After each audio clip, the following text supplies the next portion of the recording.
Today I'll be tying a variation of card Cicada. I'm starting with a Daiichi 1710 hook and a size 10. For the thread, I've chosen some Danville 140 denier in burnt orange. I start tying the thread right behind the hook eye to coat the hook with thread. I'm holding the tag in upright in order to keep the thread tight against the previous. That's what we call touching turns.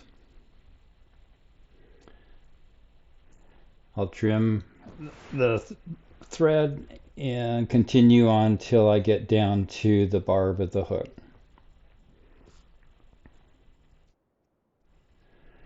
Every once in a while you'll see me flatten the thread. So every time you take a turn of thread, it puts a twist in your thread, and I like to tie with flat thread. So I'll do that on a periodic basis. For the tail, it's actually the tail and the body. I'm using some 1/8 inch black Evazote foam. And I trim these so they're about the gape of the hook and try to make a little bit of a curved tail for them.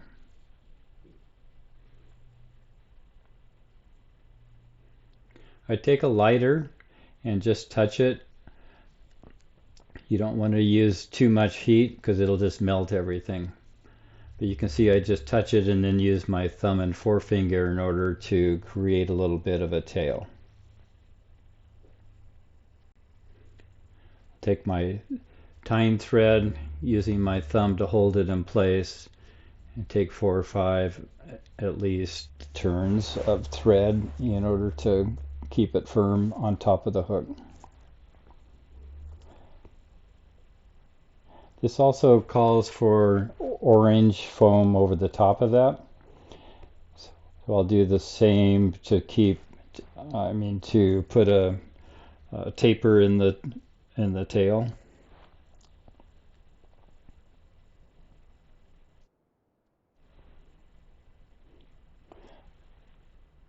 I place it on top of the black. This is a little bit skinnier than the how I cut the black foam, so you don't really see it from the bottom as much. But I'll take some wraps and I put a firm wrap down, and then as I come back up on the other side, pull tight. To secure it better, I'll use some Zap-A-Gap. I use this right underneath the orange part of the tail in order to keep those together. I'll just put a dab there. It'll take a second for it to dry. In addition, I put it right on the thread wraps, hoping that that will make the fly a lot more secure. So we'll pinch those two pieces of foam together. It'll take just a moment for it to set. You can use your scissors or a bodkin in order to press down. You notice how the tail starts to pull up then too, which evidently imitates the natural bug. For a body, I'll be using some hare's ear dubbing, hare's ice dub, and it will be in a rusty orange color. I take my dubbing between my thumb and forefinger and twist in one direction.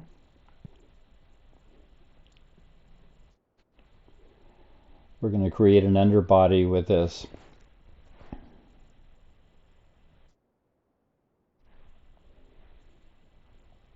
Put a little bit more on before I start wrapping the underbody. Pull the foam up and just to try to create a little bit of a robust body. Ultimately, we'll have the foam pull over the top of it. Looks like I need to add a little bit more.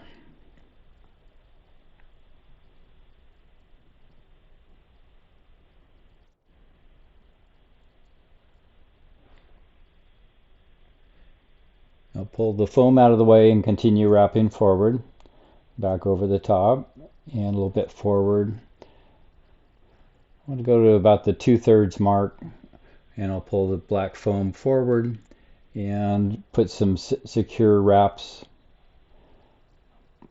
Pull the orange foam, and you notice how I pull down and up in order to secure that foam. I'll finish the underbody now using the same Hare's ice stub.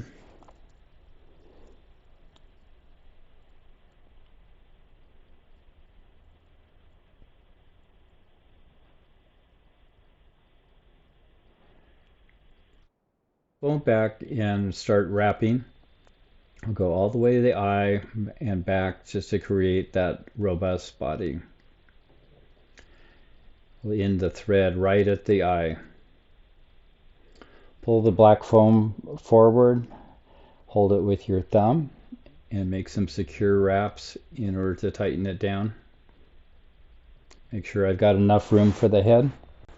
And I'll pull the orange foam forward, hold it with my thumbnail, and you notice that I pull down and then up to secure it. I've trimmed the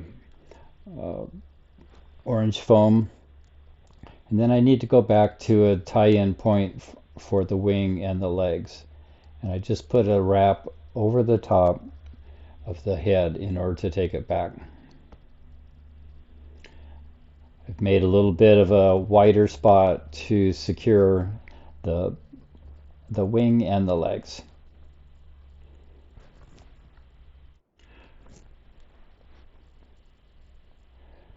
I'm using a double wing here. The first one is a Z-Lon, crinkled Z-Lon in a pheasant tail color.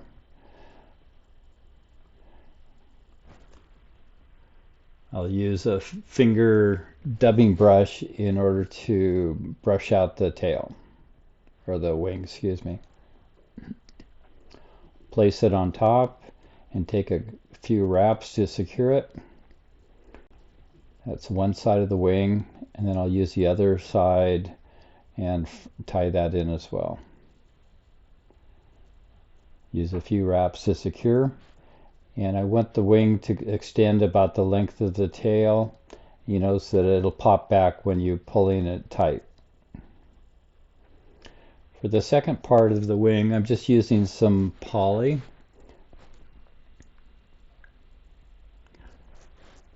I like to use Fentex for this. I'll put a link in the description for where to purchase this, but it's very reasonable.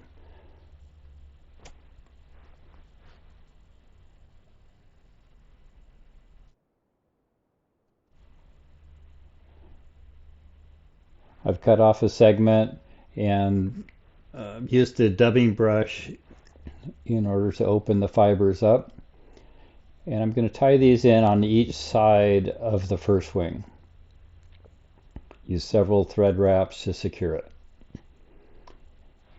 Trim your wing equal to the other one. And here's a close-up of my brush.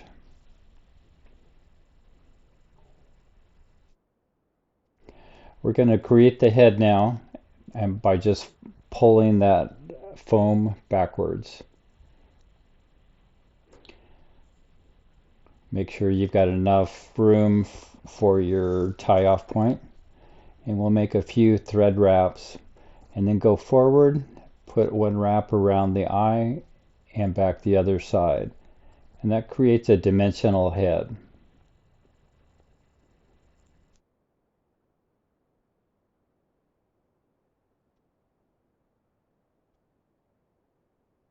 Next, I'll use a piece of 2mm orange, and this is just a strike indicator. Make it easier for you to see when you fish it.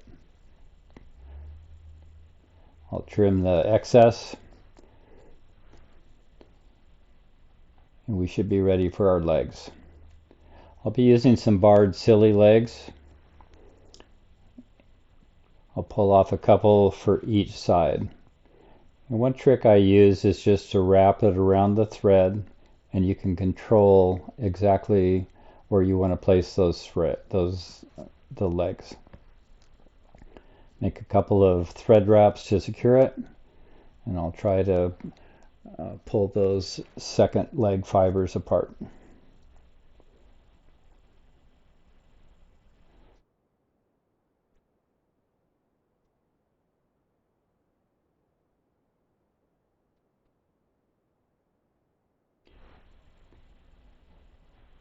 I'll pull off two more legs for the other side. Again, I'll put it around the thread.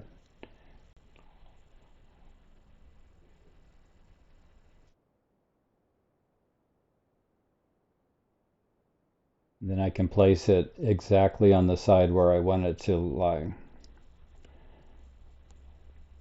Put a few more secure thread wraps in place, and I'll pull those legs apart.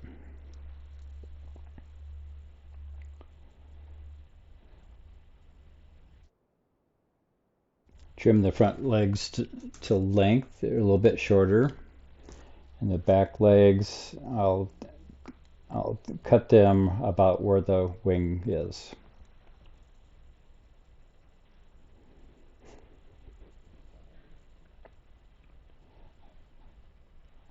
Moving my thread forward, I'll just go exactly over the top of one of the wraps that I had. And now I'll use a 5-turn whip finish to complete the fly.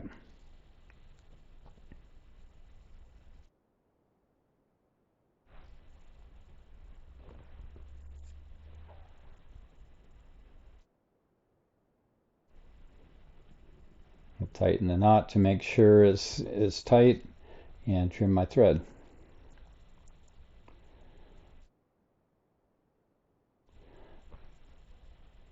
Looks like I need to go to the opposite side and take those legs apart. Sometimes you can use your scissor points. I might have to pull my bodkin out. It's a little bit sharper.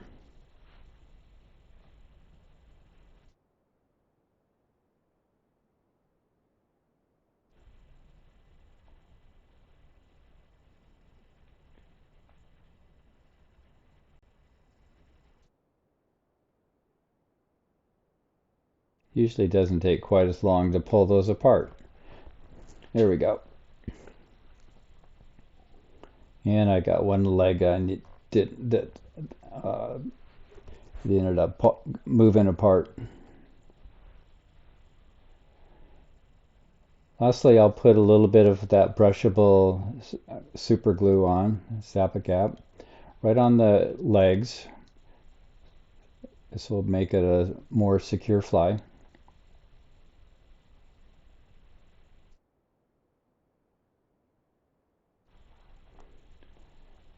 And my last step is to use some head cement. This is water-based from Loon. And I'm just covering my thread. This will soak in just a moment.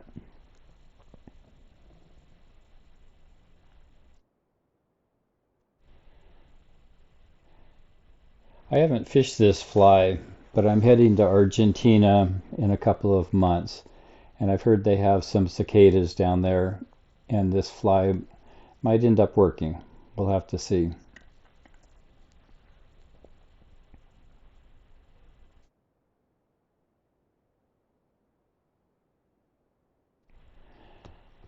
So here's the final fly. If you like the video, please like and subscribe to my RiverKeeper Fly YouTube channel. And I'll leave a fly pattern sheet description down below.